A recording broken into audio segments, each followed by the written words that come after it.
Shalom, selamat pagi Bapak Ibu Saudara yang terkasih dalam Tuhan. Berjumpa kembali kita di program Selamat Pagi Bapak. Pagi hari ini saya mengajak Bapak Ibu Saudara untuk menyiapkan hati kita, untuk sebentar kita bersatu di dalam penyembahan kita dan pujian kita di hadapan Tuhan. Mari kita berdoa. Terima kasih Bapa kami yang di surga, kami bersyukur untuk pagi hari ini. Tuhan, bangunkan kami dengan tubuh yang sehat, sehingga pagi hari ini Tuhan kami siapkan hati kami untuk datang dalam hadirat Tuhan, menaikkan pujian kami, penyembahan kami di hadapan Tuhan. Terima kasih Bapa, hanya di dalam nama Tuhan Yesus kami sudah berdoa dan mengucap syukur. Haleluya, amin. Kita mau bawa hati kita mau bawa pujian kita di hadapan Tuhan. Haleluya Yesus Tuhan. Inilah rinduku kepadamu,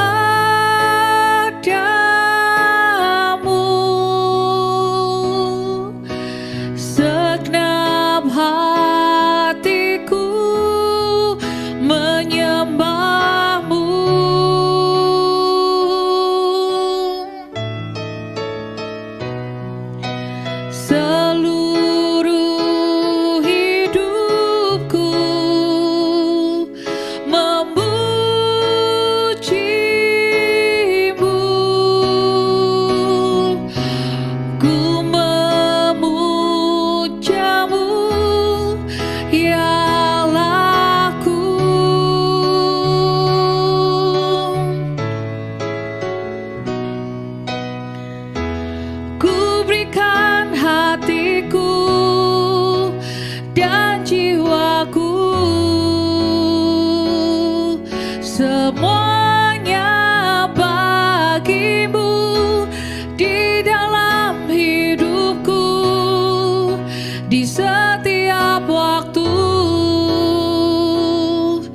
Nyatakan jalanmu.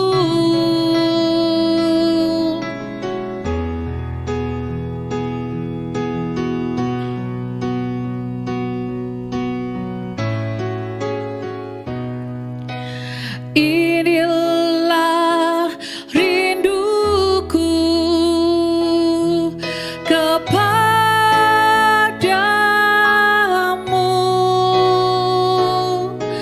segenap hatiku menyembahmu.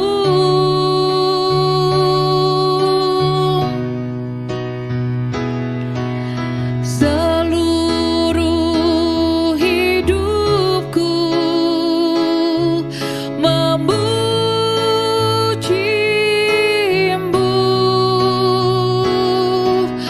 Ku memujamu ya Allahku.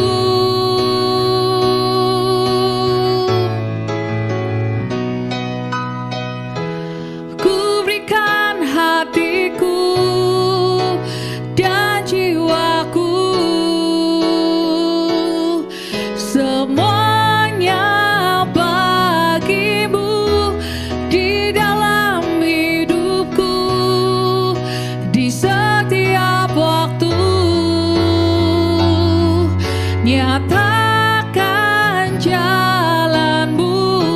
Ku berikan hatiku dan jiwaku, semuanya bagimu di dalam hidupku, di setiap waktu. Nyatakan jalanmu. Ku berikan hatiku dan jiwaku, semuanya bagimu di dalam hidupku, di setiap waktu. Nyatakan jalanmu. Nyatakan jalanmu. nyatakan jalanmu. Glory haleluya, glory haleluya, glory. Ku bersyukur, ku tinggikan namamu, Yesus Rajaku, Bapakku. Terpuji namamu, terpuji Allahku. Haleluya, haleluya, glory haleluya, terpuji namamu. Haleluya, haleluya, ku naikkan syukur. Haleluya. Terima kasih Tuhan buat pagi hari ini. Kami berlimpah dengan syukur karena Tuhan hadir di tengah-tengah kami, menjamah melawat setiap hati kami. Pagi hari ini Tuhan, kami siapkan hati kami untuk mendengarkan firman-Mu. Kiranya Tuhan berbicara lewat hamba-Mu. Terima kasih Bapa, hanya di dalam nama Tuhan Yesus kami sudah naikkan doa dan syukur kami. Haleluya. Amin. Shalom saudara yang dikasih Tuhan, selamat pagi, salam sejahtera, kiranya kasih, damai dan sukacita Roh Kudus senantiasa bersama saudara dan kita semua. Kembali kita di program Selamat Pagi Bapa, dan pagi ini Bapa menyapa kita melalui firman-Nya yang tertulis di dalam kitab 1 Petrus 2 ayat yang ke-1 sampai ke-6. Saudara dapat membukanya dan membacanya di Alkitab masing-masing di rumah. Dan pagi ini saya akan membagikan kepada saudara bergerak menuju tujuan atau hasil akhir. Izinkan saya menganalogikan bahwa bangunan hidup kita adalah ibarat sebuah puzzle atau teka-teki ya. Dan hasil akhir apa yang kita bangun dalam menyelesaikan puzzle atau teka-teki itu masing-masing kita tidak sama. Untuk itu sangat penting bagi kita untuk menemukan tujuan ilahi kita. Kita perlu tahu bahwa Tuhan punya rencana yang indah untuk kita. Kita perlu menemukan siapa diri kita di dalam skema besar Tuhan, dan harus memahami bahwa jalan menuju tujuan atau akhir hasil hidup kita itu dibangun hari demi hari dan sepotong demi sepotong, ibarat sebuah puzzle atau teka-teki itu tadi. Dan saat kita menyusun puzzle atau teka-teki, biasanya ada gambar di situ yang harus kita susun, dan kita akan tahu nanti bentuknya bagaimana gitu ya. Biasanya tertera di boxnya, di lembar petunjuknya begitu. Dan itulah hasilnya, tujuannya begitu. Jadi sangat sulit kita membangun sebuah puzzle atau menyusun sebuah puzzle tanpa kita mengetahui bagaimana ini nanti gambarnya. Maka dari itu kita harus melihat gambarnya dulu. Begitu juga dengan hidup kita. Tuhan telah memberikan gambaran bangunan kehidupan kita seperti tertulis, seperti apa yang tertulis di dalam kitab suci tentunya. Dan Roh Kudus juga mengungkapkan rencana Tuhan kepada kita melalui nubuatan-nubuatan para nabi yang bisa memberi kita petunjuk, mendorong bahkan menyemangati kita dalam membangun bangunan hidup kita. Kita semua memiliki usaha untuk memperoleh tujuan dan hasil akhir bangunan hidup kita itu masing-masing ya. Kita pribadi lepas pribadi itu berbeda, dan semakin besar teka-teki semakin banyak juga harusnya ya potongan-potongan puzzle itu yang harus diselesaikan. itu berarti proses untuk memenuhi tujuan kita itu seperti saya katakan tadi dapat bervariasi, berbeda antara satu dan beberapa orang lainnya. Jadi akan sulit dan lebih dalam daripada yang lainnya. Lalu pertanyaannya, bagaimana usaha kita dalam membangun, menyelesaikan gambaran yang telah Tuhan berikan pada kita melalui firman-Nya dalam kitab suci? Kita dapat melihat gambaran kita, apa yang Tuhan mau, hanya dengan kita membaca kitab suci. Mari kita belajar bersama langkah apa saja seharusnya yang kita gunakan untuk menyelesaikan atau kita menyusun atau kita membangun bangunan hidup kita sesuai dengan apa yang Tuhan gambarkan. Yang pertama tentunya kita harus mulai membangun. Itu pasti ya, karena tidak akan terjadi apa-apa kalau kita tidak melakukan apa-apa. Tidak ada yang bisa menyelesaikan bangunan jika kita tidak memulai bergerak untuk menyelesaikannya. Tuhan akan membantu kita ketika kita akan memulai membangun tentunya dengan iman. Dan ingat, iman adalah perbuatan ya. Jadi aksi untuk melakukan, karena kita tahu iman tanpa perbuatan adalah mati. Jadi pastikan kita untuk memulai membangunnya.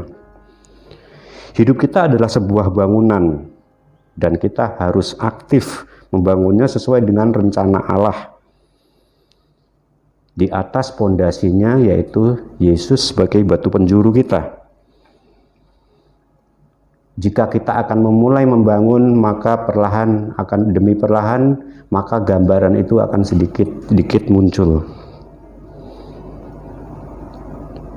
Dan seperti yang di dalam kitab 1 Petrus 2 ayat yang kedua tertulis, dan jadilah sama seperti bayi yang baru lahir, yang selalu ingin akan air susu yang murni dan yang rohani, supaya olehnya kamu bertumbuh dan beroleh keselamatan.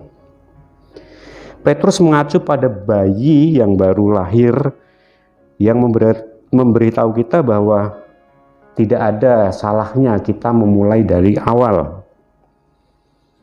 Membangun bangunan kita mulai dari awal, dari nol. Sesuai dengan rencana Tuhan, bukan rencana kita tentunya. Ketika kita membangun dalam daging, kita tidak membangun sesuai dengan blueprint atau cetak birunya Tuhan untuk hidup kita, sehingga yang muncul dalam gambaran kita itu salah ya, tidak sesuai dengan gambaran Tuhan. Tapi Tuhan bersyukur, Tuhan begitu baik. Dengan pertolongan Roh Kudus kita selalu dapat memulai. Setiap kita mengalami kegagalan menyusun potongan-potongan puzzle bangunan rohani kita, maka kita akan dikuatkan untuk memulainya kembali. Dan juga jangan menyerah. Jika kita membayangkan bermain puzzle, kita menuangkan di meja, pasti akan berantakan ya, susunannya sebelum kita susun akan berantakan. Dan tidak ada urutannya, semuanya diacak begitu. Dan ini sepertinya terlihat berantakan, tapi jangan kecil hati, memang kita sejak awal memang kita belum mempunyai apa-apa ya untuk kita susun ya. Kita harus melihat dulu, harus membaca Alkitab dulu, bagaimana apa yang Tuhan mau. Tapi jangan khawatir kalau segala sesuatunya berantakan. Tuhan pada awalnya menciptakan bumi ini pun juga berantakan, semuanya masih kacau. Tapi Tuhan mampu menghadirkan bumi yang sangat indah yang bisa kita lihat sekarang. hidup kita mungkin sangat berantakan seperti kita melihat puzzle yang berserakan tadi, yang akid, karena kita belum mulai untuk menatanya ya, jadi belum terlihat. Begitu juga jika kita melihat Yusuf, hidupnya begitu berantakan. Dia memiliki 3 ibu tiri, 1 saudara laki-laki, 1 ayah, 1 saudara perempuan, dan 10 saudara tiri dalam catatan saya. Dan jika kita belum mengetahui rencana Tuhan, pada awalnya kita akan melihat hidup si Yusuf ini sebuah teka-teki. Apa yang Tuhan mau terhadap si Yusuf ini? Kita ketahui juga beberapa anggota si Yusuf itu melakukan kekerasan, tindakan kekerasan dan tidak adil. Tapi itu tidak menghentikan Tuhan untuk menjadikan Yusuf, mengambil Yusuf menjadikan orang paling berkuasa kedua di dunia pada generasinya. Disitulah kita baru tahu gambaran Tuhan terhadap Yusuf itu ya seperti itu. Jadi menjadikan Yusuf itu nomor 2 di dunia pada waktu itu. Begitu juga dengan kita. Jadi jangan menyerah jika kita masih berantakan, puzzle kita masih berantakan, jadi masih kacau. Jangan menyerah ya, selama kita bersedia bersabar, mengambil langkah kecil dan memulai membangun kembali satu persatu puzzle dari kehidupan kita, pasti Tuhan akan tolong. Namun kita juga harus ingat gambaran lengkapnya. Tuhan menginginkan kita membangun bangunan hidup kita itu berdasarkan dan berlandaskan sebagai Yesus sebagai batu penjuru kita, batu penjuru utama kita. Setiap kali kita melangkah menyusun, ingatlah selalu dan mengingat kembali gambaran apa yang Tuhan inginkan, karena itu adalah pemandu bagi kita untuk menyusun supaya hasil bangunan kita nanti sesuai dengan apa yang dimaui Tuhan. Lalu yang penting juga, kita harus melakukan batasan dalam melakukan pembangunan, karena pembatasan itu menentukan ruang lingkup perjalanan kekristenan kita. Standar yang kita tetapkan untuk diri sendiri ini membantu kita membangun hidup kita dan akan membantu kita untuk tidak menyimpang ke area yang tidak Tuhan inginkan, yang bukan area kita. Membangun batasan itu tadi berarti memutuskan siapa yang harus menjadi bagian hidup kita, siapa yang masuk di lingkungan kita, agar kita bisa memilah-milah ya bagaimana kepada siapa kita bergaul. Ini adalah standar spiritual yang kita ikuti dan mungkin akan memungkinkan pemeriksaan dan keseimbangan sehingga kita tidak menyimpang dari jalur. Jadi kita tidak terbawa arus, begitu maksudnya. Perbatasan ini mewakili kita untuk memotong garis lurus yang lebih sederhana yang memberi kita percaya diri saat kita membangun sesuatu dengan cara Tuhan. Dan juga yang perlu kita ingat, setiap bagian dari puzzle hidup kita, teka-teki hidup kita itu tadi sangat penting. Setiap bagian kita itu sangat penting, tidak hanya pada saat kita bahagia, tetapi ada saat di mana kita akan melewati masa-masa yang sangat gelap. Seperti puzzle itu tidak semuanya berwarna cerah, ada yang gelap, ada yang terang. Tapi ketahui Tuhan akan menyertai kita dan kita pastikan bahwa kita itu tetap bergerak maju ya. Kita melihat potongan puzzle itu seperti saya terangkan tadi, ada yang berwarna gelap, ada yang berwarna terang.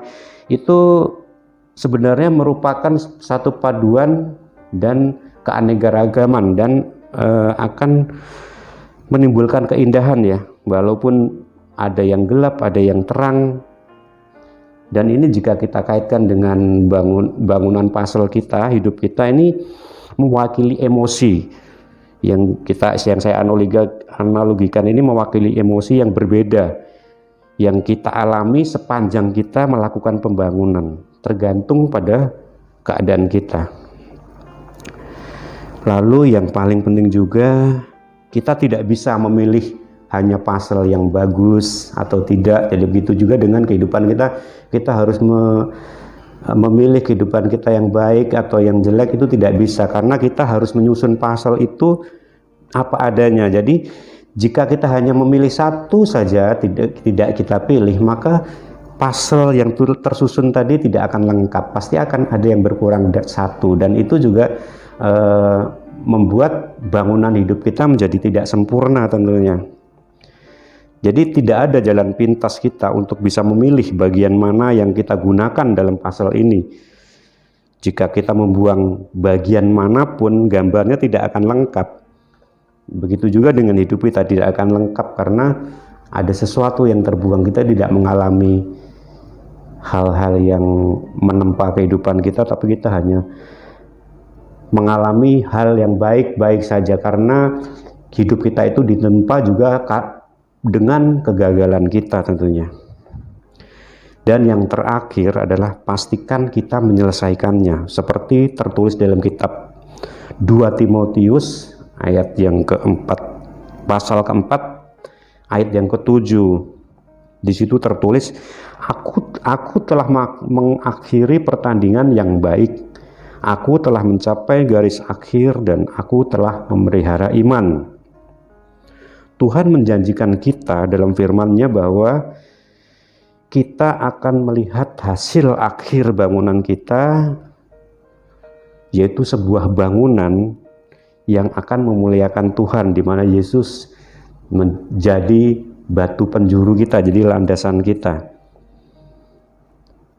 Dan bukan hanya untuk memuliakan Tuhan dalam hidup ini, tetapi untuk selama-lamanya kita akan memuliakan Tuhan, ya.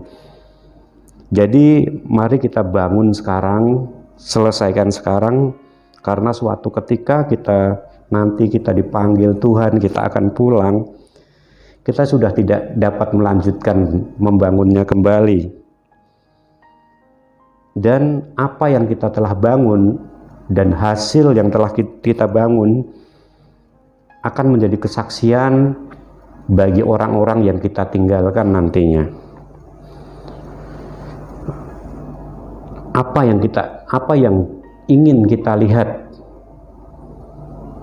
pada orang-orang yang kita tinggalkan besok nantinya. Suatu hari ketika kita nanti bertemu Petrus, Rasul Petrus, Paulus, atau Daud mungkin, apa yang kita ingin mereka lihat bangunan yang kita bangun? Juga kita berdiri di hadapan Tuhan kita Yesus, apa yang kita ingin Tuhan Yesus lihat dari bangunan yang telah kita bangun? Mari saudara yang dikasih Tuhan, mari kita bangun potongan-potongan pasal kehidupan kita sesuai dengan gambaran Tuhan, gambaran yang Tuhan berikan. Dan ini mau tidak mau, bisa tidak bisa, hanya dapat kita ketahui apabila kita selalu menjawab sapaannya melalui pembacaan kitab suci, pembacaan Injil, kabar baiknya. Amin. Mari kita berdoa. Allah Bapa yang kami tinggikan dalam nama Tuhan Yesus, kami bersyukur atas rencana-Mu yang selalu indah bagi kami. Mengucap syukur Engkau memberikan gambaran bagi kami untuk membangun potongan-potongan pasal teka-teki yang ada di dalam bangunan hidup kami,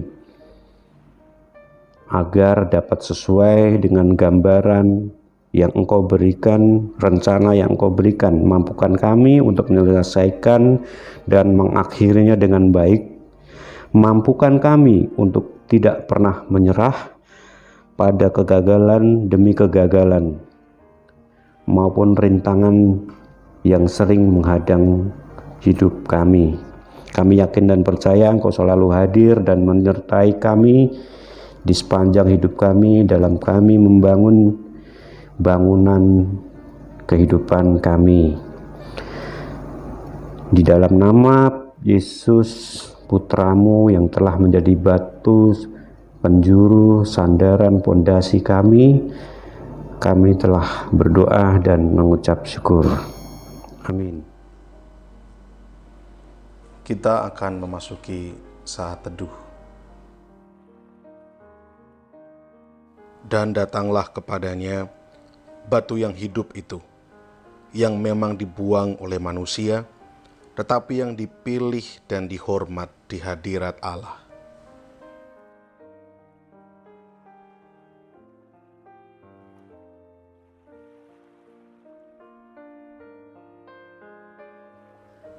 Dan biarlah kamu juga dipergunakan sebagai batu hidup untuk pembangunan suatu rumah rohani, bagi suatu imamat kudus, untuk mempersembahkan persembahan rohani yang karena Yesus Kristus berkenan kepada Allah.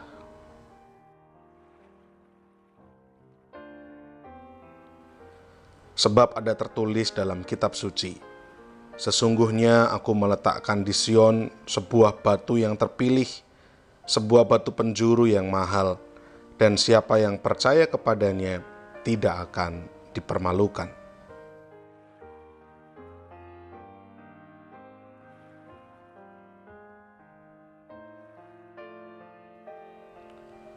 Karena itu bagi kamu yang percaya, ia mahal. Tetapi bagi mereka yang tidak percaya, batu yang telah dibuang oleh tukang-tukang bangunan telah menjadi batu penjuru, juga telah menjadi batu sentuhan dan suatu batu sandungan. Kita akan bersama-sama menaikkan pokok-pokok doa sesuai dengan daftar yang tercantum di layar.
Bapa kami yang di sorga, dikuduskanlah namamu, datanglah kerajaanmu, jadilah kehendakmu di bumi seperti di sorga. Berikanlah kami pada hari ini makanan kami yang secukupnya, dan ampunilah kami akan kesalahan kami, seperti kami juga mengampuni orang yang bersalah kepada kami. Dan janganlah membawa kami ke dalam pencobaan, tetapi lepaskanlah kami daripada yang jahat.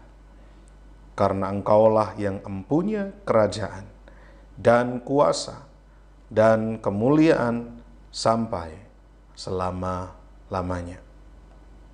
Amin.